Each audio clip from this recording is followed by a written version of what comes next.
Sunday night on NBA TV, the Warriors host the Miami Heat. The game starts at 8:30, but our coverage begins at 6 with Game Time Live, followed by Beyond the Paint at 6:30 and the Auto Trader pregame show at 7:30. You're looking at the team with the best record in the NBA, the Milwaukee Bucks. They are going to take the court against the Orlando Magic. Giannis Antetokounmpo not playing in that 9 o'clock start. He's out with knee soreness. But when you look at what Giannis has done this season, you've always heard, oh, when he gets a three-point shot, guess what, people? That percentage going up month by month, and he seems to be able to trust it in games. No, 3D says no. No. He's a shooter. No. No, Tough Juice. What Coach Bud has told him is that there's no one around him. He's having a cup of tea, a cup of coffee. Look at that. Because we're saying he's not a great shooter, Coach Bud has given him the confidence to say, if they're going to back that far off of you, shoot it. Shoot it. Do not come down, popcorn, and try to be like James Harden and shoot that three, because that's not who you are. So I don't want people to confuse those numbers and say, oh, now he's become this great three-point shooter. No, it's possession by possession and taking the right shot. That's why those numbers are getting better. Well, they couldn't get any worse. That's true, too. When you look at where he started at, he's at 16%. You know what I mean? Like, we can do that right now in our suit. Yes. So now you're open for a reason. They're not guarding you. KYP, know your personnel. They're not playing to that tendency where they know that you're getting downhill, you can get in the paint. One of the best pretty much ever doing that with your length and your size and your motor. So now he's able to gather himself, massage the basketball, even find the seams and follow through and shoot the rock. And I think once he get his confidence up, that's the component of his game. If he get that down to a consistent basis, he will be unguardable.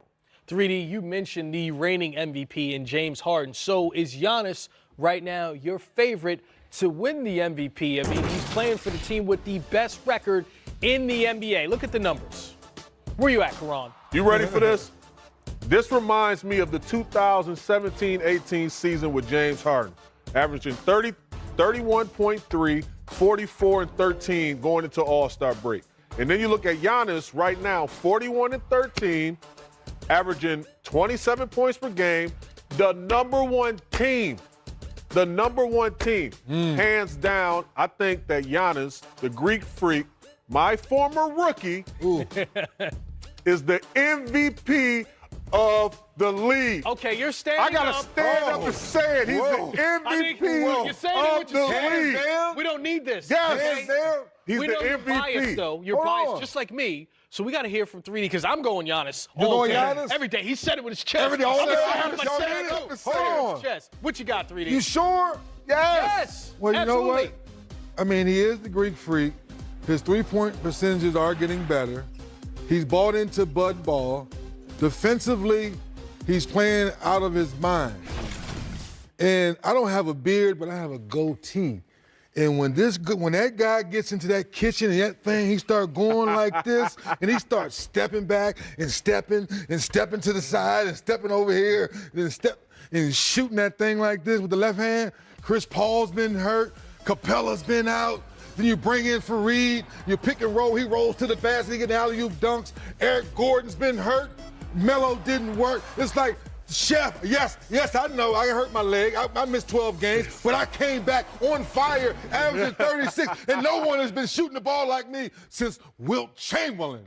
What about the rebounds and the blocks? I don't and the rebound. steals? I assist. Those are all things that Giannis do. I'm one of the few guys since Wilt Chamberlain getting 40 and still getting 10 assists. Number one in the league when you talk about record and efficiency. Look at this. I respect the points. 12 and a half rebounds. James Harden's been balling. But look at the field goal percentage, 58%. Man, I'm shooting threes. He's shooting rebounds. Man, he's shooting layups, man. I'm shooting threes. What about wins?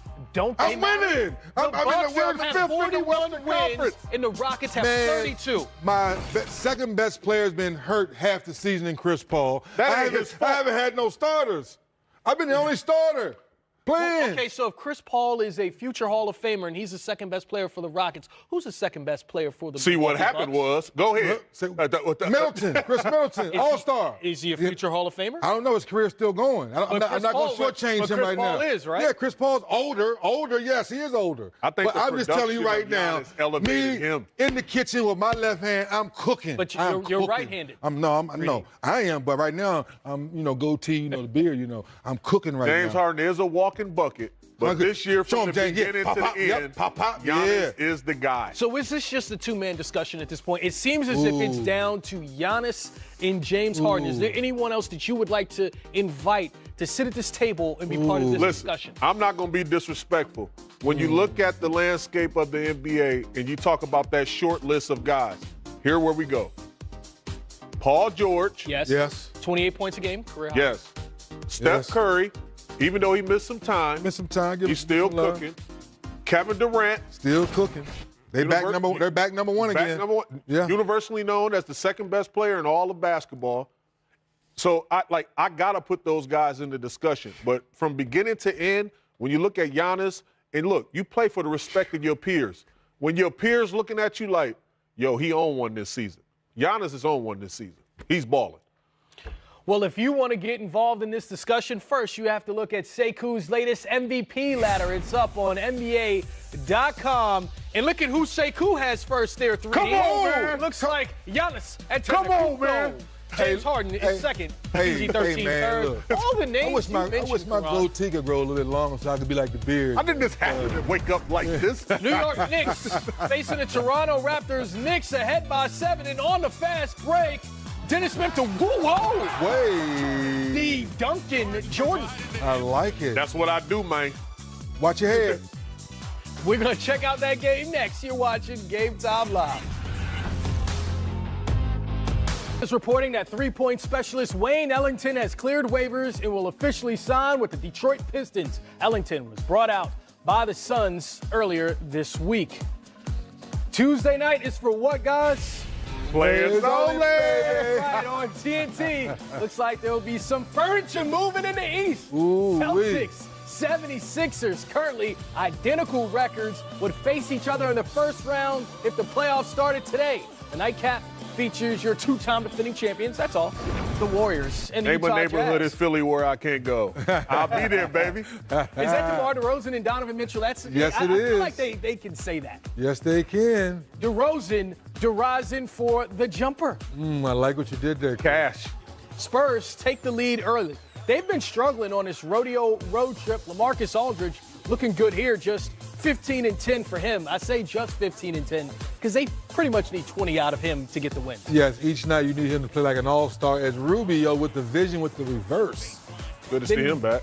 Davis Bertans Oh, get that shot out of here. playing some defense. And then on the other end. No, he didn't. Yes, he does. Good block Knocking and it down. stop and pop. Spurs looking good. I see what you did, little You like stop that? and Okay. pop. All right. The stifle Okay. tower. Let's see if you're paying Cleaning attention. up the mess. We call it Saturday Night Fever, baby. Ooh, Rudy Gobert. Ooh, freeze. Nerf hoop, yes. Oh, my goodness. How about Donovan Mitchell? Since January 5th, averaging 27 points a game. You know the difference? You have shot makers out there and giving him that real estate he needs to be aggressive. And then Rubio. Oh, no. Did he see the rim? Wait a minute. Nerf hoop. I think he wanted to be an all-star, fellas. Yes, he did. No! Did he try to dunk on him? What does that count as? Still two. Still two. Still two. It looked like more, though. Not a Diesel Dunks nominee, though. That's what we take it out of. Yeah, Shaq don't like those. But I think you guys see the theme of the Jazz pulling away. 29 assists. A lot of sharing and caring. He is mad at the rim. Rudy Gobert, 21 points, 13 rebounds. The Utah Jazz, you see that 125-point mark? That's a lot. The San Antonio Spurs, they've given up 125 points in their last 4 games. They've lost each of those. Here's Greg Popovich following this loss. Utah had a big advantage on the boards in the paint tonight. Talk about that from the coach. Well, you're correct. How did they get that big advantage on it? They jumped higher. They were more physical. You know, you're asking me things that are tough to answer. keep the guys? It's like saying, why did you not shoot well? Because they didn't go in. With the injuries and the losing streak, how do you keep the guys' heads up and moving forward? It's our job. You just go play the next game. There's no time for sulking or anything like that. You know, Utah played better than we did. They executed better, and they made fewer mistakes over a 48-minute stretch, and they won the game. You know, the team that plays best wins. Is there anything going on with the second quarter, guys?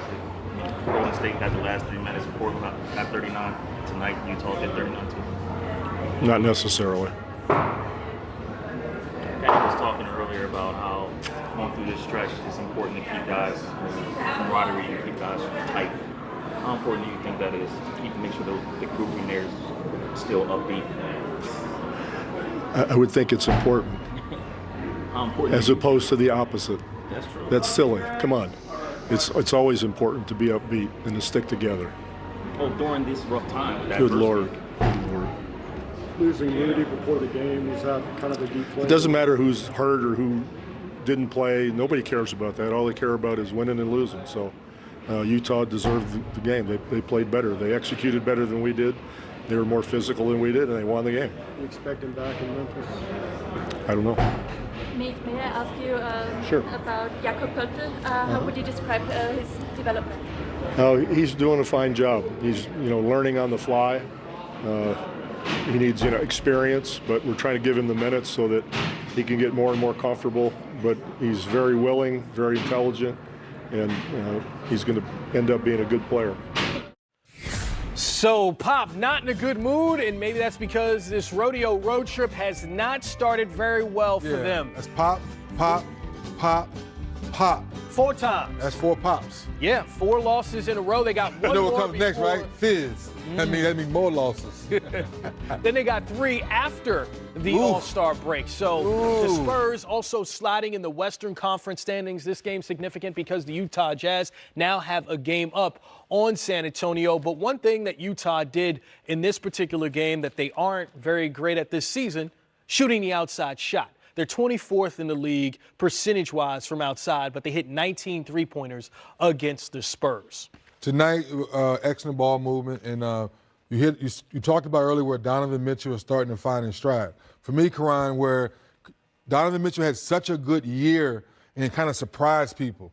So now those great assistant coaches we always talk about, they have all these computers and laptops on the bench, well, they went home and put a defensive game plan for Donovan Mitchell. So it's taken him a couple months to say, okay, the double team's coming this way. When I drive right, they'll send an extra big guy to show this. So now his patience, this last month or two for me, is showing me that he's starting to watch more film and he's starting to find his groove. And also, I think the addition of Kyle Korver, having a shot maker like that, Ingles starting to make shots and being more aggressive on the perimeter. So when those shots fall, instead of gapping him, now you're able to have more real estate. So when them shots fall right there, you got to stay honest on the defensive end of the floor.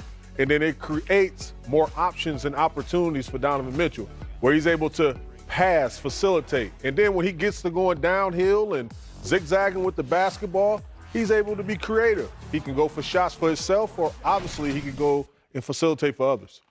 Certainly the floor seems like it's opened up when the Utah Jazz are hitting outside shots. They seem like a team you can really trust in the postseason, but Rudy Gobert, playing with a vengeance, he seems like a guy that's like, oh, I wasn't selected for the All-Star team. Got a little bit of slack for crying in that emotional moment for him, but we're seeing him show some of those emotions on the court in an efficient way. Yeah, Rudy, don't feel bad. Either show that you're emotion, that you're a human being. We all have them.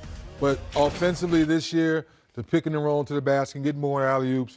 And every so often this year, they'll throw the ball down to him in the block and he'll make a good move and get a basket. That evolution of him being on the offensive end, I think, is going to help as they try to go deeper into the playoffs. Well, I love the bounce-back game of Rudy Gobert. Some people cry about situations. Some people respond.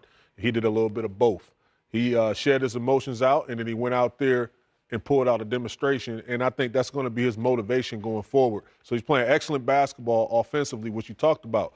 Defensively, he's been that anchor, but now they're rewarding him on the opposing end also, and that's keeping him excited and engaged.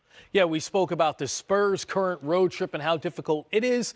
Well, counting today's game against San Antonio, the Jazz are in the midst of a 7-game span in which 6 of their opponents are currently playoff bound. Certainly, they have some strong competition coming up next. You think? Woo! Ooh, Clyde. Frazier. He got old school drip. Hey, give me that curtain. You better get Grandma her.